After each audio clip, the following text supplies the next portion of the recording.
네, 반갑습니다. 오늘은 2장 닮음입니다. 이 제자도 책은 워낙이 핵심 내용 정리가 잘 돼 있어서 읽어보시면 알겠지만 요약본을 읽는 느낌을 받으실 정도입니다.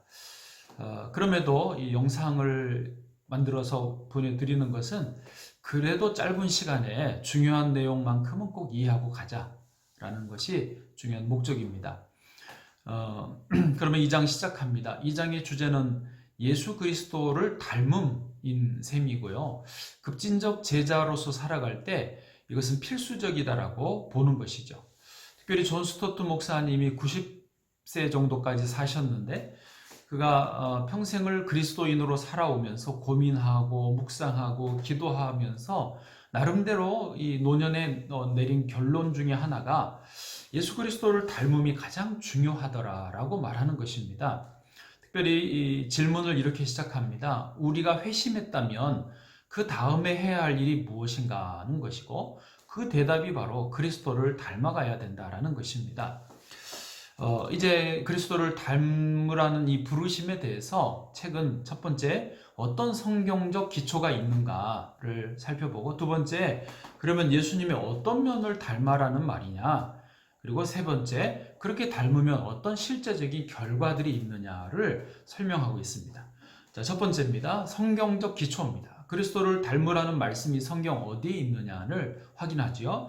먼저 로마서 8장 29절입니다. 같이 읽습니다. 하나님이 미리 아신 자들을 또한 그 아들의 형상을 본받게 하기 위하여 미리 정하셨으니. 아멘.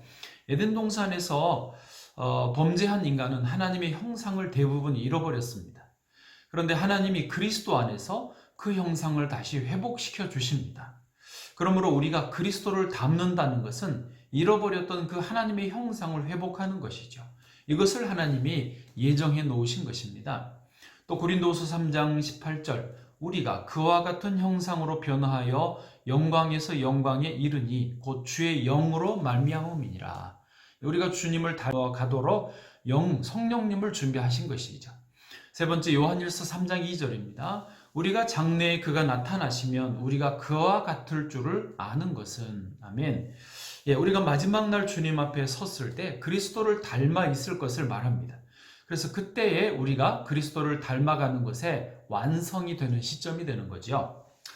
이 세 말씀을 정리하면 하나님은 우리가 그리스도를 닮도록 예정하셨고 성령을 보내셨고 마지막 날 완성을 시키시는 것입니다. 큰 두 번째, 신약 성경의 본입니다. 즉 우리는 예수님의 어떤 면을 닮아가야 하느냐를 5가지로 살핍니다. 첫 번째, 우리는 성육신하신 그리스도를 닮아가야 됩니다. 성육신은요, 하나님이 인간이 되신 것이지만 이것을 우리로 적용하면 겸손하는 것, 낮아지는 것을 말합니다. 성경 빌립보서 2장 5절 너희 안에 이 마음을 품으라 곧 그리스도 예수의 마음이니. 아멘. 두 번째, 우리가 섬김의 삶을 사신 그리스도를 닮아야 되는 것이죠. 요한복음 13장 15절 내가 너희에게 행한 것 같이 너희도 행하게 하려 하여 본을 보였노라. 제자들이 발을 씻겨주신 예수님이 하신 말씀입니다. 이것은 우리도 세족식을 하라 꼭 그것만 말하는 게 아니라 실제 삶의 자리에서 예수님처럼 어떤 하찮은 일, 굴욕적인 일도 마다하지 않고 감당할 수 있어야 된다는 것이죠. 세 번째, 우리는 사랑의 삶을 사신 그리스도를 닮아야 됩니다. 에베소서 5장 2절 그리스도께서 너희를 사랑하신 것 같이 너희도 사랑 가운데서 행하라. 아멘. 예수님이 우리에게 보여주신 사랑은 자기 생명을 주신 사랑이죠. 즉 십자가입니다. 그러므로 우리도 십자가를 지면서 이웃을 사랑해야 되는 것입니다. 넷째, 우리는 오래 참으신 그리스도를 닮아가야 됩니다. 베드로전서 2장 19절 부당하게 고난을 받아도 하나님을 생각함으로 슬픔을 참으면 이는 아름다우나. 아멘. 베드로 사도 당시의 이야기인데요. 박해가 있었습니다. 그리스도인들이 애매하게 고난을 많이 당했습니다. 그러나 주님을 생각하면서 그 고난을 감당했던 것처럼 지금 우리도 그래야 된다는 것이죠. 다섯째, 우리는 선교의 사명을 감당하신 그리스도를 닮아야 됩니다. 요한복음 17장 18절 아버지께서 나를 세상에 보내신 것 같이 나도 그들을 세상에 보내었고. 아멘. 그리스도께서 우리들의 세상으로 들어오신 것처럼 우리도 다른 사람들의 세상에 들어가야 됩니다. 그리고 이렇게 다른 사람의 세상 속으로 들어가는 것이 아까 첫 번째였던 성육신적 의미이고요. 그것이 이제 성육신적 선교가 되는 것입니다. 여기까지 우리는 그리스도의 어떤 면을 닮아야 되는가를 살폈습니다. 우리는 그리스도의 성육신을 닮아야 하고 섬김을, 그분의 사랑을, 그분의 오래 참음을, 그분의 선교를 닮아야 되는 것입니다. 아멘. 이제 큰 세 번째입니다. 실제적인 결과가 뭐냐? 그리스도를 닮아가면 어떤 결과들이 나타날까 하는 것이죠. 여기에 세 가지입니다. 첫째, 고난의 신비입니다. 하나님이 우리에게 고난을 주시는 이유 중에는 그리스도를 닮게 하시려는 것이 있습니다. 로마서 8장 28절에 우리가 좋아하는 하나님이 사랑하시는 자들에게는 모든 것이 합력하여 선을 이룬다라고 했고, 그 다음 29절에 보면 그 합력하여 이루는 선이 뭐냐면 그 아들의 형상을 본받게 하려고 한다는 것이죠. 즉 주님의 제자는 고난을 겪으면서 하나님의 의도를 알게 됩니다. 그리스도를 점점 닮아가게 하시려는 거구나. 닮아감. 그게 고난의 신비입니다. 반대로 그리스도를 알지 못하는 사람들은 고난을 겪을수록 원망하고 불평하고 마음이 바로처럼 강팍해지는 것이죠. 결과의 두 번째입니다. 복음 전도의 도전이 있습니다. 우리가 복음을 전해도 실패하는 이유가 무엇일까요? 그 이유 중에는 우리의 모습이 우리가 선포하는 그리스도와 달라 보이기 때문이라는 것이죠.